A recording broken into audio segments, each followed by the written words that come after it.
નમસ્કાર, હું પ્રવીણ. 1600 કિલોમીટરનો દરિયાકાંઠો ગુજરાતનું ગૌરવ પણ છે, પણ છેલ્લા 2 મહિનામાં ગ્લોબલ વોર્મિંગના કારણે સાથે જ જે અલગ અલગ સિસ્ટમ સક્રિય થાય છે, આ પ્રકારના માવઠાના રાઉન્ડ આ પહેલા કદાચ મારી પેઢીએ તો નહીં જોયા હોય. પણ આ તમામ પરિસ્થિતિઓ વચ્ચે ભૂતકાળનું તાઉતે યાદ આવે. તાઉતે જે તારાજી સર્જી હતી, તો વધુ એક વાવાઝોડું સક્રિય થયું છે અરબી સમુદ્રમાં. ખતરો ગુજરાત પર પણ છે. એ કેટલો ખતરો હશે, કેબિનેટમાં પણ ચર્ચા થઈ, વેધર વોચ કમિટીની બેઠક પણ મળી, તમામ તૈયારીઓની સમીક્ષા પણ થઈ.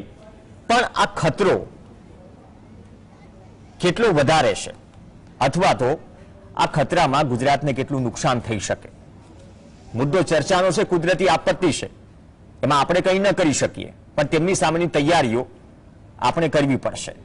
બીજી વાત, કોસ્ટલ એરિયામાં તમે કચ્છ કે સૌરાષ્ટ્રનો જે દરિયાકાંઠો છે, અથવા તો દક્ષિણ ગુજરાતની વાત કરી લો, ત્યાં અત્યારે જે પરિસ્થિતિ છે, દિવસ દરમિયાન જીએસટીવીએ તમામ અહેવાલો પણ દર્શાવ્યા.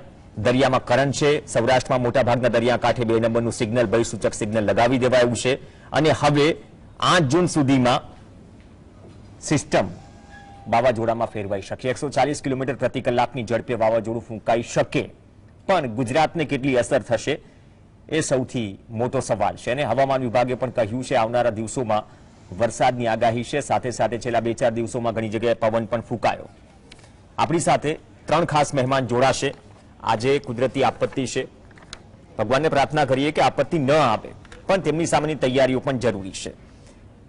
2 મહેમાન જોડાઈ ગયા છે. મધુભાઈ ધોરાજી આપણી સાથે પૂર્વ કૃષિ અધિકારી જોડાઈ ગયા છે. અશોકભાઈ દેસાઈ, હવામાન વિભાગના પૂર્વ અધિકારી. બંનેનું સ્વાગત છે. ટૂંક સમયમાં જ NS યોગી પણ આપણી સાથે જોડાશે, ડિઝાસ્ટર વિભાગના પૂર્વ અધિકારી. દેસાઈ સાહેબ, આપથી જ શરૂઆત કરીએ. તાઉતેના કારણે તો વિનાશ વેરાયો, હવે બિપરજોયથી ગુજરાતને કેટલો ખતરો છે, જ્યારે આપણે ચર્ચા કરી રહ્યા છીએ. 8 વાગ્યાનો સમય છે. આવનારા દિવસોમાં જે સંભાવના વ્યક્ત કરવામાં આવી રહી છે, શું એ સંભાવના કરતા પણ વધુ ખતરો દેખાઈ રહ્યો છે, અથવા તો શક્યતાઓ છે? આ બિપરજોયનો જે લેન્ડમાર્ક અને એનો જે વે બતાવવામાં આવ્યો છે MD દ્વારા તથા જુદી જુદી વેધર ચેનલો દ્વારા, એમાં 11મી 12મી સુધીનો રસ્તો બતાવવામાં આવ્યો છે. 11મી સુધી તો એ સિવિયર સાયક્લોન જ રહેવાનું છે. પછી એ નરમ પડશે અને એનો રસ્તો કઈ બાજુ લેશે એ 14મી સુધીમાં લેન્ડફોલ થાય એવું લાગે છે. એ 13મી થી 14મીમાં લેન્ડફોલ જ્યારે થાય ત્યારે લેન્ડ બાજુ આવતા એ વીક પડી જશે. એટલે ગુજરાતને જે ખતરો કહેવાય એ ખતરો એ રીતે તો નહીં થાય, પરંતુ આવતા જે સાઉથ વેસ્ટ ચોમાસું મોન્સૂન છે, સાઉથ વેસ્ટ જે ચોમાસું આપણા ભારત પર આવતું હોય છે, એને એ દુર્ગામી અસરો કરી શકે એવું લાગી રહ્યું છે.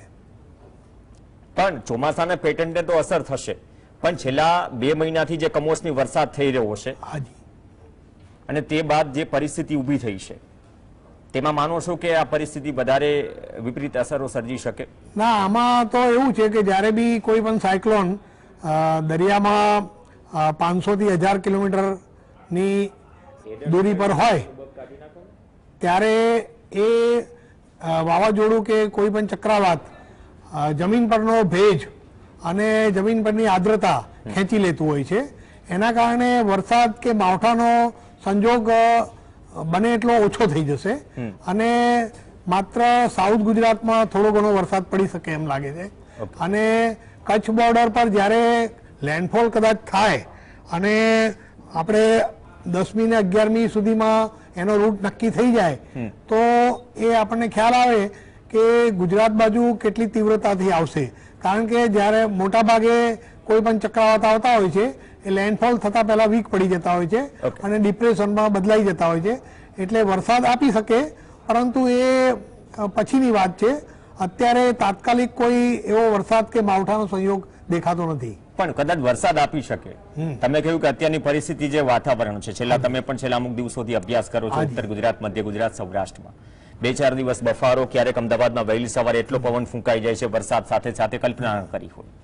તો આ બદલાતા માહોલમાં આ પેટન્ટ, મધુભાઈ ધોરાજીયા, જે ગ્લોબલ વોર્મિંગના કારણે આ પ્રકારના સાયક્લોનના કારણે બદલાઈ રહી છે, તો છેલ્લા અમુક વર્ષોમાં જે ખતરો અને નુકસાની અથવા તો જે માઠી સહન કરવી પડી રહી છે કોસ્ટલ એરિયાને, માનો છો કે આ સ્થિતિમાં એ વધારે હજુ સંભવિત લાગી રહી છે? આ જે કે અત્યારે પરિસ્થિતિ અત્યારે ઉપસ્થિત થયેલી છે, એટલે એમાં ખાસ આપણે જોઈએ તો એનો જે વરસાદની પેટર્ન છે એ પેટર્ન પણ બદલાઈ ચૂકેલી છે. સાથે સાથે એની આપણે જોઈએ તો આ જે આપણા ખેતીના પાકો છે એ પાકોને પણ એ ઘણી અસર કરે છે. જો આ વરસાદ થશે તો સારી બાબત છે, જો વરસાદ લેટ થશે તો અત્યારે જે આપણે ખેડૂતોએ ઘણા ખેડૂતોએ પિયત વિસ્તારની અંદર વાવેતર એ કરેલા છે અને એને જો પાણીની સગવડતા નહીં હોય તો પણ એને નુકસાન થશે. આ ઉપરાંત અમુક વિસ્તારની અંદર આપણી પેટર્ન જોઈએ તો એ ખેડૂતો એ કોરાની અંદર એ વાવેતર કરી દેતા છે, એડવાન્સમાં વાવેતર કરી દેતા હોય છે અને ત્યાં પણ વરસાદ થયેલ છે એટલે ત્યાં પણ ઉગી ગયેલ છે. એટલે આવા વિસ્તારની અંદર જો વરસાદ થઈ જાય તો સારી બાબત છે. જો વરસાદ નહીં થાય તો ખેડૂતોને માઠી અસર થવાની એ ઘણી શક્યતાઓ એ રહેલી છે અને બીજી વખત પણ વાવેતર કરવાનો એ સંભાવના ઉભી થાય. અને આ સાથે સાથે આપણા જે બિયારણ છે, બિયારણની શોર્ટેજ પણ કદાચ ઉભી થાય. એટલે સરકારશ્રીએ પણ એડવાન્સમાં તૈયારી રાખવી પડે કે બિયારણ છે, ખાતર છે, દવા છે, આ બધીની એડવાન્સમાં તૈયારી રાખવી પડશે. સાથે સાથે વાવાઝોડું એ કદાચ આવે તો એની સાથે કન્ટિન્યુસી પ્લાન એગ્રીકલ્ચરનો આપણે કદાચ આપણે બનાવી શકીએ, પણ સાથે સાથે આપણી વીજળી વિભાગ છે, ઉર્જા વિભાગ છે, ઉર્જા વિભાગને પણ કન્ટિન્યુસી પ્લાન અત્યારે બનાવી રાખવો પડે. કારણ કે જો ભારે વાવાઝોડું આવશે અને જો વીજળી લાઈનને નુકસાન કરશે તો પણ એના માટે એ તાત્કાલિક પછી આપણે એ પોલ ભેગા કરવા માટે ગોઠવણી કરીએ એના કરતા અત્યારે જ્યાં જ્યાં આવો વિસ્તાર છે, કોસ્ટલ એરિયાનો વિસ્તાર છે, તો ત્યાં જે કઈ પોલની વ્યવસ્થા હોય તો એડવાન્સમાં પોલ પણ એ ત્યાં થોડા ઘણા અંશે વધારે ન ગોઠવી શકાય તો કારણ પણ ઇમરજન્સી લાઈન તરીકે જ્યાં જ્યાં નુકસાન હોય તો ત્યાં એ એનો સ્ટોક એ રાખી મૂકવો પડે. અને સાથે સાથે એના જે કઈ સ્ટાફ છે એ સ્ટાફને પણ આપણે તૈયાર રાખવો પડશે. કારણ કે આવી ગયા પછી આપણે સ્ટાફના ઓર્ડરો આપણે કરતા છે તો અઠવાડિયે એનો સ્ટાફ હાજર થતો છે, ત્યાં સુધીમાં એ ઘણું નુકસાન થતું હોય છે. એટલે આ પરિસ્થિતિમાં પહોંચી વળવા માટે એ દરેક ક્ષેત્રે એક કામગીરી થવી ખાસ જરૂરી છે. એ એટલા માટે કે ખાસ કરીને બે અવાજ આવશે. આપનો અવાજ ક્લિયર આવી રહ્યો છે. આજે ટેકનિકલ ઇશ્યુ છે, રોજની વાત છે. આજકાલ ડિસ્ટર્બન્સ હવામાનમાં પણ છે, ટેકનિકલી પણ છે. નો વરી સર, આપનો અવાજ લાઉડ એન્ડ ક્લિયર આવી રહ્યો છે. એટલે આ પ્રમાણે આપણે ખાસ જે કન્ટિન્યુસી પ્લાન દરેક વિસ્તારની અંદર આપણે અમલમાં મૂકવામાં આવે અને સાથે સાથે જે આપણું વાવાઝોડું આવે, અતિ વરસાદ આવે તો એના માટે ખેડૂતોને જે કઈ સાવચેતીના પગલા લેવાની જરૂર છે એની પણ જાણકારી અગાઉમાં આપી દેવામાં આવે તો વધારે નુકસાન પણ કોસ્ટલ એરિયામાં વધારે કઈ રીતે? કેમ કે જાણીએ છીએ કે તાઉતેમાં પણ થોડી ઘણી જે અસર થઈ, બહુ વધારે તાઉતોની અસર હતી જે સર્જાયું, પણ જેટલી અંદાજિત હતી એના કરતા ઓછી થઈ. છતાં પણ આપણે જાણીએ છીએ કે નારિયેળી અને કેરીના બગીચાઓ, બાગાયતી પાકોની શું સ્થિતિ હતી, બાકી નુકસાની શું હતી. તો હવે એનો બહુ લાંબો સમય નથી થયો, 2-2.5 વર્ષ જેટલો સમય થયો છે. હવે આ ફરીથી એક ખતરો છે. તો કોસ્ટલ એરિયા માટે જે ઘાત જે છે એ છેલ્લા 4-5 વર્ષમાં એટલી બધી વધી ગઈ છે ગ્લોબલ વોર્મિંગના કારણે. કદાચ આપણે વરસાદની પેટર્ન બદલાયની તો ચર્ચા કરીએ છીએ, પણ સળંગે સળંગ જે આપણા હાથમાં નથી એ વસ્તુ પણ થઈ રહી છે.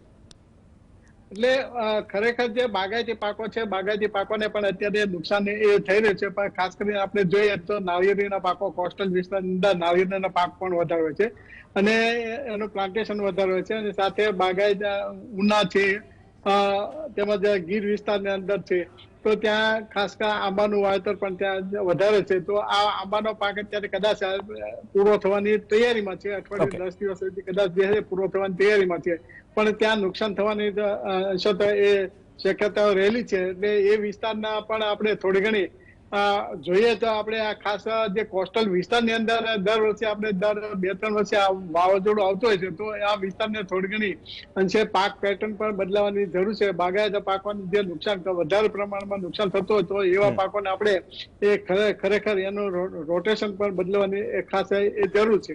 એટલે આવા બાગાયતી પાકોને આપણે જે કોસ્ટલ વિસ્તારમાં પસંદ ન કરતા પણ જે શિયાળુ જે ખાસ કરી સિઝનલ પાકો છે, જો સિઝનલ પાકો ઉપર વધારે ધ્યાન આપીએ તો એ વધારે આપણે નુકસાનમાંથી આપણે આ ખેડૂતોને બચાવી શકીએ. ઓકે દેસાઈ સાહેબ, ટૂંક સમયમાં લેટેસ્ટ તસવીરો પણ આવશે, પણ પાકિસ્તાનમાં લેન્ડ થવાનું અથવા તો કરાચીથી અરબી સમુદ્રમાં એ તકલીફ રહેવાની. હવે જો આ સ્થિતિ બની તો કંડલા છે, કચ્છ અને સૌરાષ્ટ્રની દરિયાઈ પટ્ટી, આ થોડા ફૂલ સ્ક્રીન લો, થોડી સેટેલાઇટ ઇમેજથી માંડીને બધું ફૂલ સ્ક્રીન લો. દેસાઈ સાહેબ, તમે તમારા અનુભવના હિસાબથી જે ઇમેજીસ ચાલી રહી છે ફૂલ ફ્રેમ લો તો વધારે સમજી શકીએ આપણે. દેસાઈ સાહેબ, હાજી, આ શું સૂચવે છે? લેટેસ્ટ તસવીરો છે. આ તસવીરમાં આપણે જોઈ શકીએ છીએ કે જે બિપોરજોય છે સાયક્લોન, એની જોડે જોડે આપણે પેસિફિકમાં થયેલું જે ગચુલ એક બીજું સાયક્લોન થઈ રહ્યું છે, એ પેસિફિકમાં જે સાયક્લોન છે એનો બી અભ્યાસ કરવાની જરૂર છે. કારણ કે એનો રૂટ જે છે અને એની તીવ્રતા આના કરતાં વધારે છે. તો જ્યારે પણ બે સાયક્લોન હોય ત્યારે હંમેશા મોટું સાયક્લોન છે એ નાના સાયક્લોનની જે દિશા છે એ બદલે છે હંમેશા. આ વર્ષોનો અનુભવ છે અમારો. અને જે ગ્લોબલ વોર્મિંગના પિક્ચરો બતાવી રહ્યા છે, જે આપણે જોઈ રહ્યા છીએ કે નોર્મલ ટ્રેક કરતાં આપણે સન ફ્લેમ અને સન સ્પોટ વધી રહ્યા છે પૃથ્વી પર. અને એના કારણે આપણે લેટેસ્ટ એક આપણે પિક્ચર બતાવ્યું કે જે આપણે ઇન્ડિયા પર સોલર ફ્લક્સ થયું, અને એના માટે આપણે કહી શકીએ કે જો આવી રીતે ટેમ્પરેચરનો વધારો ભારતની ભૂમિ પર થતો હોય તો ડેફિનેટલી એ સાયક્લોનની તીવ્રતા ઘટવાને બદલે એની તીવ્રતા સાથે પણ અથડાઈ શકે છે. તો વર્તમાન સમયમાં વધતી ગરમી શું સૂચવે છે? વધતી ગરમી એ જ સૂચવે છે, સાયક્લોનના સંદર્ભમાં સંભાવના વધતી ગરમી એ જ સૂચવે છે કે સાયક્લોનની એટ્રેક્શન આપણી બાજુ થઈ શકે છે. કારણ કે જ્યારે પણ ગરમ પ્રદેશ હોય તો ત્યાં હળવું દબાણ હોય અને એ આપણે ભારે દબાણ હંમેશા ખેંચી લાવતું હોય છે. તો આ જે પિક્ચરો જે બતાવ્યા છે એમાં તમે જોઈ શકો છો કે ટેમ્પરેચરની તીવ્રતા ભારતમાં બીજા પ્રદેશના આફ્રિકાના એના પ્રદેશ કરતા આ બાજુ વધી રહી છે. તો એનો જે ટ્રેક છે એ 11મી પછી બદલાઈ પણ શકે છે. કારણ કે હંમેશા ટ્રેક એનો લેન્ડફોલ સુધી નક્કી થતો નથી. હવે અત્યારે આપણે તમે જુઓ તો કોઈ પણ વેધર એજન્સી 12મી પછીનો રૂટ આપવા તૈયાર નથી. અચ્છા. અને 14મી સુધીમાં એનું પૂર્ણ વિરામ થવાનું નથી. તો 12મી થી 14મીમાં જે થવાનું છે એ તમને 10મી કે 11મી એ જ ખબર પડવાની છે. ઓકે, અત્યારથી કંઈ નહીં કહી ના, અત્યારે કોઈ પણ વેધર એજન્સી કહેવા તૈયાર નથી. વિશ્વની તમામ 4 કે 5 એજન્સીઓ સાયક્લોન પર કામ કરી રહી છે. એના તમામ પિક્ચરો બતાવે છે. તમે જુઓ 11 ને 12મી એ 6 GMT સુધી એ લોકોએ ટ્રેક આપ્યો છે. ઓકે, એ પછીનો ટ્રેક જે લેન્ડફોલ થવાનું છે એ કોઈએ ક્લિયર આપ્યું જ નથી. ઓકે, અને બિપોરજોય જે છે એની ડાયરેક્શન જોતા, બિપોરજોયની ડાયરેક્શન જો ગલુચની પેસિફિકની પેરેલલમાં જાય તો એ ડેફિનેટલી કંડલા પર આવી શકે એમ છે. મતલબ કે સૌરાષ્ટ્ર અને કચ્છ સહિત દક્ષિણ ગુજરાતમાં સૌથી વધારે, કચ્છ અને સૌરાષ્ટ્ર, કચ્છ અને દ્વારકા એ બંનેને એલર્ટમાં રાખવાની ખાસ જરૂર કહી શકાય. ઓકે, ચલો, થોડો ટેકનિકલ ઇશ્યુ છે પણ NS યોગી આપણી સાથે જોડાઈ ગયા છે, ડિઝાસ્ટર વિભાગના પૂર્વ અધિકારી. યોગી સાહેબ, આપનું સ્વાગત છે. યોગી સાહેબ, અવાજ પહોંચી રહ્યો છે? હા, બરાબર. ઓકે, યોગી સાહેબ, કઈ રીતે જોઈ રહ્યા છો સંભવિત ખતરાને? તાવતે સમયે પણ આપણે થોડી તારાજી જોઈ, સિસ્ટમ રાતોરાત આ પ્રકારની પરિસ્થિતિઓમાં, આ કુદરતી આપત્તિઓમાં સ્ટેન્ડ બાય રહેતી હોય છે, પણ આ ખતરો,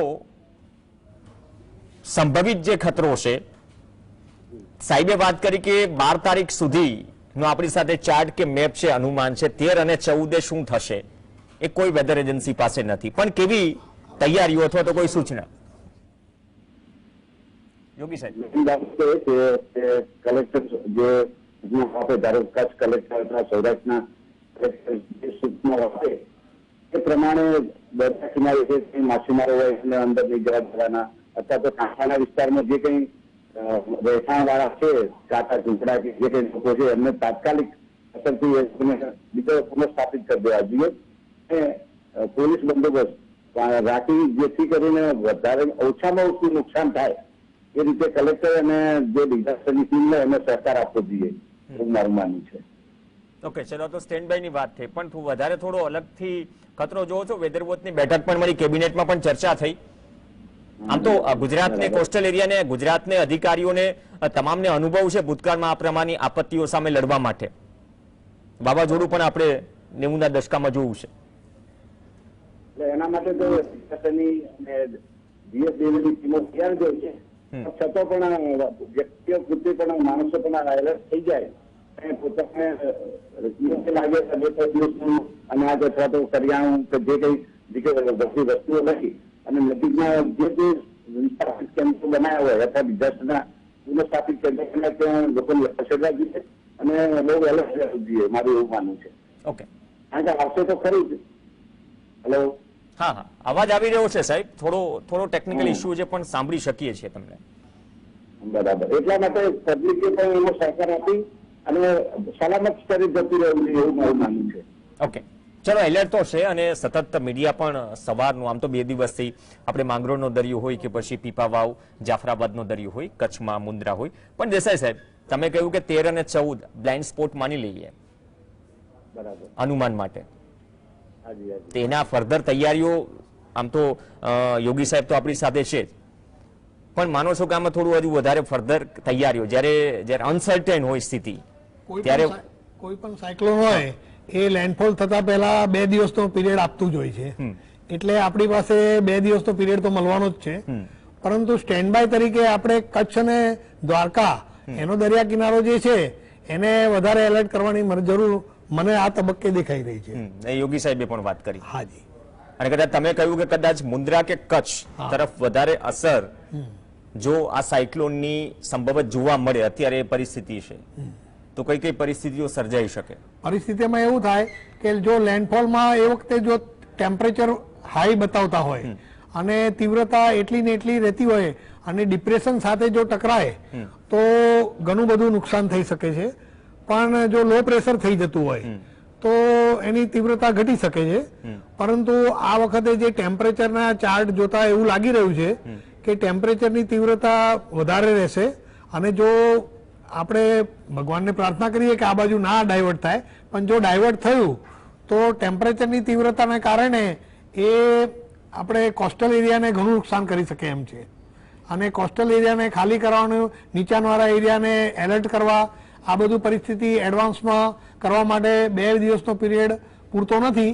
એટલે અત્યારથી જ એની તૈયારી કચ્છ અને દ્વારકા બાજુ કરી દેવી જોઈએ. યોગી સાહેબ, જે દેસાઈ સાહેબ તેમના અનુભવ, તમે પણ તમારો અનુભવ શેર કર્યો કે જે ટેમ્પરેચરની વાત કરી અથવા તો સંભવિત તીવ્રતા જો વધુ જે આંકવામાં આવી રહી છે તો નુકસાનીની શક્યતા વધી જાય છે આ પ્રકારના કિસ્સામાં. તો 2 દિવસ કરતા શું એટલા માટે આજે વેધર વોચથી લઈને તમામ કેબિનેટમાં એ પ્રકારે ચર્ચા થઈ હશે કે 2 દિવસ પણ કદાચ આ મોટી આપત્તિઓ તો પૂરતા નથી, તો એના કરતા પહેલા વધારે તૈયારીઓ સ્ટેન્ડ બાય રાખવી. બરાબર. એટલે એમાં એનડીઆરએફ અને એસડીઆરએફ ની ટીમો જોઈન્ટ હોય છે અને એ લોકો કદાચ પહોંચી પણ ગયા છે ત્યાં કલેક્ટર ઓફિસમાં અને જ્યાં પોરબંદર, દ્વારકા, કચ્છના જ્યાં જરૂર કરી છે આ વિધાનસભામાં સીએસ સાહેબ, સીએમ સાહેબ અને પીએસઆરડી બધા સેક્રેટરીઓ સાથે ચર્ચા થઈ હોય એ પ્રમાણે આખો એક્શન પ્લાન બનાવી અને જે તે કલેક્ટરને જે જરૂરિયાત પ્રમાણે 5 કે 7 ટીમ કે 10 ટીમ મોકલી આપી અને તંત્રને એલર્ટ કરવા માટે ધંધે લાગી ગયા છે બધા. બધાને પ્રાર્થના કરી કે જેમ બનીને આ નબળી પડી જાય વાવાઝોડું અને ગુજરાતને ઓછું નુકસાન થાય. ઓકે, આપણી તો પ્રાર્થના એ છે કે ઘાત ટળી જાય. પણ મધુભાઈ ધોરાજીયા, જે બંને પૂર્વ અધિકારીઓએ વાત કરી, દેસાઈ સાહેબ અને યોગી સાહેબે, અને દેસાઈ સાહેબે જે વાત કરી ટેમ્પરેચરના કિસ્સામાં, મેં કહ્યું કે ચલો કોસ્ટલ એરિયામાં નુકસાનીની શક્યતા વધી જાય છે આ પ્રકારના કિસ્સામાં, તો ખરેખર આ તો તાવતે એની સાથે સાથે પેરેલલ નહીં તો આના કરતા તાવતે કરતા પણ વધારે થોડી ચિંતાજનક સ્થિતિ છે સૌરાષ્ટ્ર અને કચ્છના કોસ્ટલ એરિયા માટે. એટલે બંને સાહેબોના વાત ઉપરથી લાગે છે કે ખરેખર આ તીવ્રતા અતિશય એ હોઈ શકે અને આને પહોંચી વળવા માટે આ તંત્રએ પણ આપણે ખરેખર અત્યારે થોડીક વધારે એક્ટિવ થવાની જરૂર છે, કારણ કે અત્યારે આ જે કોસ્ટલ વિસ્તાર છે તો કોસ્ટલ વિસ્તારની અંદર અત્યારે ખાસ આપણે જોઈએ તો ટુરિઝમ એના માટે એક અત્યારે વધારે પ્રમાણમાં અત્યારે રસ રહેતો હોય છે, તો આને પણ થોડું અટકાવવાની એક ખાસ જરૂર છે. અને આવા આપણા મંદિરો છે તો મંદિરના એને પણ અત્યારે વધારે પ્રમાણમાં અત્યારે દર્શન માટે પણ જતા હોય છે, તો આવા વિસ્તારને ખાસ કરીને જ્યાં સુધી બીજી જે આપણી ગાઈડલાઈન ન આવે ત્યાં સુધી અત્યારે ખાસ એને અટકાવવા એ પણ જરૂર છે. અને ઉપરાંત પશુપાલન માટે અને પીવાના પાણી માટે પણ આગોતરી આયોજન ખાસ કરી રાખવું એ ખાસ જરૂર છે. પશુપાલન માટે જો આ કોસ્ટલ વિસ્તારની અંદર જો આ વાવાઝોડું આવ્યું તો જે તાકામાં તો ફક્ત ખાલી આપણે બાગાયત પાકોની એને નુકસાન થયેલું હતું, અને સાથે સાથે પશુપાલનને પણ અંશતઃ નુકસાન થયું. પણ તો આ જો અતિશય પ્રમાણમાં જો હશે તો ખરેખર પશુપાલનને પણ નુકસાન થશે, મત્સ્ય ઉદ્યોગને પણ નુકસાન થવાની શક્યતાઓ દેખાય છે. અને પાકને પણ અત્યારે ખાસ કરીને જે બાગાયતી પાકો છે એને પણ નુકસાન થવાની શક્યતાઓ રહેલી છે. એટલે આને પહોંચી વળવા માટે જે કંઈ આપણા પાક હોય તો એને વહેલી તકે, હજી 2 દિવસનો સમય છે, તો જે પાક આપણો હોય એને સુરક્ષિત એ કરવાની આપણે ખાસ એ જરૂર છે. ઓકે, 1 મિનિટ બાકી છે. ક્લોઝિંગ કોમેન્ટ દેસાઈ સાહેબ, ક્લોઝિંગ કોમેન્ટ. હાજી, જી. હવે આમાં આપણે જે આ બધી ચર્ચાઓ કરી એના અંતે એક વસ્તુ તો છે કે વાવાઝોડું જે આવવાનું છે એને તો આગોતરી બધી આપણે તૈયારીઓ કરી છે, પરંતુ એના પછી જે સાઉથ વેસ્ટ મોન્સૂન છે અને જે પાકના આપણા નિષ્ણાત સાહેબ છે એના અનુસંધાનમાં આપણે વરસાદ જો ઓછો પડે તો એનું પણ એક માળખું તૈયાર કરવાની ઘણી અત્યંત આવશ્યકતા છે.